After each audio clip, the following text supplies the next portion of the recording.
প্রথম রাকাতে সূরা নাস পড়লে করণীয় কি? প্রথম রাকাতে সূরা ফালাক পড়লে ভুলে দ্বিতীয় রাকাতে সূরা কাউসার পড়লে করণীয় কি? দেখুন, কোরআনে কারীমের তারতিব রক্ষা করে তেলাওয়াত করা নামাজের মধ্যে এটা সুন্নাহ। এই জন্য আপনি প্রথম রাকাতে সূরায়ে ফালাক যদি পড়েন, তাহলে দ্বিতীয় রাকাতে আপনি সূরায়ে নাস পড়বেন, উল্টা পেছনে যাবেন না, সামনের দিকে যাবেন। এটাই হলো সুন্নাহ, তারতিব রক্ষা করা।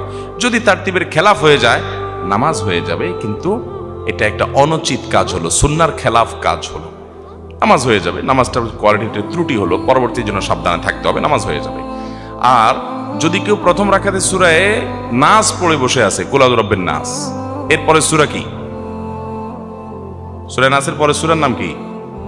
আর সূরাই নেই, নাম থাকবে কোত্থেকে? এখন প্রথম রাকাতে বেচারা নাস পড়ে বসে আসছে, বা দ্বিতীয় রাকাতে কি করবে? এই জন্য অনেক ফুকাহা কেরাম পরামর্শ দিয়েছেন, ফুকাহানা পরামর্শ দিয়েছেন যে দ্বিতীয় রাকাতেও সে সূরা নাসই পড়বে, দ্বিতীয় রাকাতেও সে আবার সূরায়ে নাসই পড়বে। অতএব এর মাধ্যমে তার নামাজ হয়ে যাবে, কিন্তু ইচ্ছাকৃত এরকম করবে না। এটা হতে পারে কখনো অনিচ্ছাকৃত হয়ে গেছে, হ্যাঁ, তাহলে কোনো অসুবিধা নেই, নামাজ হয়ে যাবে।